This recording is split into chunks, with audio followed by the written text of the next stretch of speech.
snore at night or are looking for an alternative to a CPAP, call Apnea Snoring Solutions at 503-713-3209 for a free home sleep apnea test.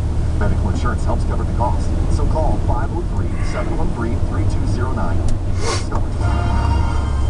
FM News 101 traffic word of a car fire south of the city. It's on McLaughlin Highway 99E in Oak Grove, just south of Vineyard. Other than that, wherever you're headed, no major delays right now. There is that construction work, Highway 43 Macadam northbound at the Selwood Bridge until 3 o'clock. Elsewhere you're headed on the west side, Sunset Highway comes into the Vista Ridge Tunnel just 5-6 minutes from 217. Now the east side Banfield, a 6-minute line from Greenwood in towards town. And the earlier one in Ellsworth to the highway northeast to Green 36th Avenue. That is clear. Here's KXL weather forecast. We go into upper 50s today, so above normal, mostly cloudy skies, but you'll see a few sun breaks as the day goes on. I'm keeping up to News Channel 8 meteorologist Nick Allard for FM News 101. Make sure you check back several times each day and you won't miss a thing. I'm Jeremy Scott. Set a button, please, for FM News 101 at KXL.com. 4, 3, 2. Larson, now being 57 states. I think one left to go. Warning. Former President Clinton and current members of the Obama administration think that the show is hate speech. Please be warned. Why we couldn't. It's going to have to be repaid. Broadcasting live and local from Portland to the entire state of Oregon and southwest Washington. We the people have awakened. Now, here's Lars Larson. Those people pretty tough. Line about it are with their FM News 101 KXL. Welcome back to the Lars Larson Show. Glad to be with you on the Radio Northwest Network. And glad to be with you. Calls 866-439-5277. We've had some fun naysayers as well today. And if you want to be a naysayer, it's 503-417-9595. Emails go to talk@larslarson.com. And I just put my latest favorite email on my Facebook page because it says, Yo, Lars Z, your show is whack. Listen, after I tax these evil rich people, I'm going to sign an executive order stating you can't lay off or fire anyone, can't raise prices or lower wages, and you have to make sure all your employees work more than 30 hours a week. Peace out. Oh, it's nice to get the emails from the manager.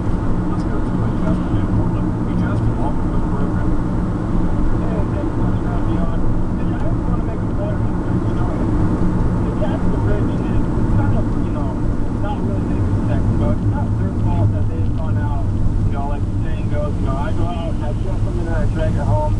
The Jackson Ridge really doesn't solve the problem. It's not America or it's not the people's fault that someone that makes $250,000 a year should be penalized for being successful in the United States. I understand that, taxing different is okay, but tax someone more than what they make for is punishing someone for being successful in the United States. By the way, you would never be a member of the Democrat Party because they call that progressive taxation. Whereas when you do public opinion polls, most average folks in America would love to see a flat tax where everybody simply is the same percentage from the kid at the 7-Eleven all the way to Bill Gates and all out. And someone like me that works every day, I came out here to show them. And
plug, or would we get in trouble for that?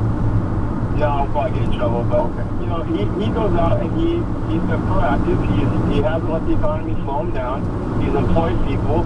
He's helped, you know, his employees, help their families, give them, you know, an opportunity to work. Right. So someone in his position shouldn't be taxed more because he's giving those opportunities to people for someone that makes... Well, no, I got your point on that, Justin, but if you were to go to the rate that the gentleman mentioned right before the top of the hour, we used to be at about 91% for that top marginal rate back in the Kennedy era.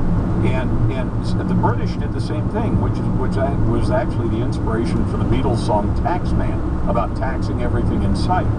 And here's what's crazy about it. Let's say your dad has one factory, but I don't know what kind of business he runs, but say he's got a factory. And he runs a factory and he makes a good living. And somebody comes to him and says, hey, why don't you build a second factory?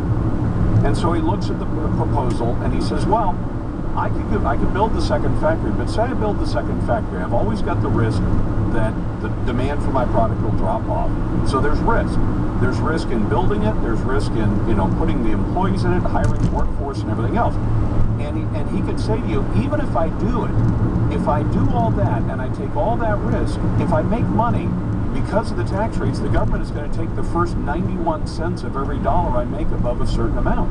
So they've lowered his reward from, you know, whatever it should be, 30%, 40%, 50, 60, 70%. They've lowered his reward to 9%. So he could say, well, you know, why would I do that additional risk, put my whole company at risk to go out and take all that?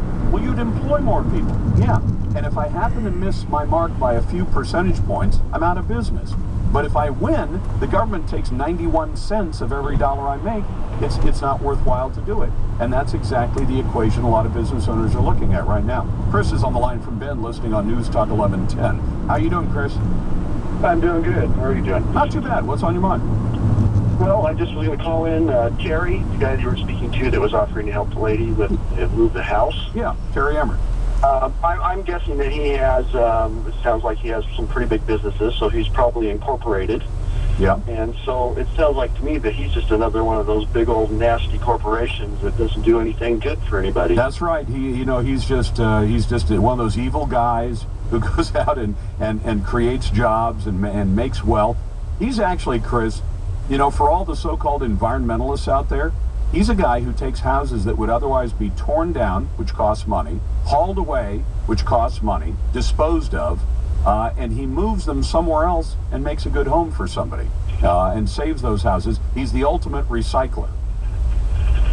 Yeah, that's a good thing. I mean, I'm a contractor, so I understand that type of stuff, but it's just really something for somebody to call in that will do something like that, you know, and just offer it up. Do you ever get over to this side? Go ahead. Once in a while, yes. You ever been out to the McMinnville Air Museum? I have. Have you seen the Spruce Goose? Yes, I have. You know how it got from Long Beach, California to here? I'm going to guess that Terry brought it over. Terry Emmert brought it up here out of the goodness of his heart. That's a good guy. They figured a way to wrap it in plastic like you'd shrink wrap a boat in the wintertime. They put it on a barge. They shipped it all the way up the coastline, up the Columbia, up the Willamette, all the way as high as you could go on the Willamette. They found a place to beach that barge and build ramps over to the road. They moved that thing, which is the largest airplane still ever built in wingspan. And then the wings were off of it, obviously. And then they moved it down all the roads from you know, basically figure out where you can beach on the Willamette up near Oregon City, all the way down the roads, all the way to McMinnville, and then put it in a temporary storage until they could build, until Del Smith could build the museum on the other side of the road. Oh, that worked out really good. It's just that my point was that all the corporations, there's a lot of them that do stuff like that. People never hear anything about them, and all they do is look at stuff that's not true. And there's a lot of people that don't really understand how those places work. Well, they don't get it, Chris, because if you say to well, Terry Emmert, he's a rich guy, and I don't think Terry would mind being called a rich guy. He's a rich guy. But do you think after Barack Obama takes extra money out of his pocket next year, probably a lot of it, do you think he is more likely to hire more people or less likely to hire more people after Barack Obama peels him for, I don't know, whatever he peels him for, 100,000, $1 million, $2 million, whatever it is? well, I know he's going to hire more people, and just, you know, in my line of work, there's not very many poor people that hire me, you know. I get a lot of work from a lot of higher-end people, and they appreciate good work, and they pay for it, and they have no problem spending their money. That's what they do with it. That's right. Well, I mean, the thing is, I always hear people say, well, you know, rich people, they'll just buy another car with it. And they're like, you know what? Do you know any rich people? Rich people already have nice cars. They don't need to buy another car. Do you know the two things they do with their money? Yeah, they spend it. And I go, yeah, they spend it in places like the places you work and the place I work. And if they don't spend it, they invest it. And what happens then? Well, when you put money into investments, typically the only way you make money with money is going out and do something with it, which is build something with it or make something with it, all of which involves hiring people to do the work.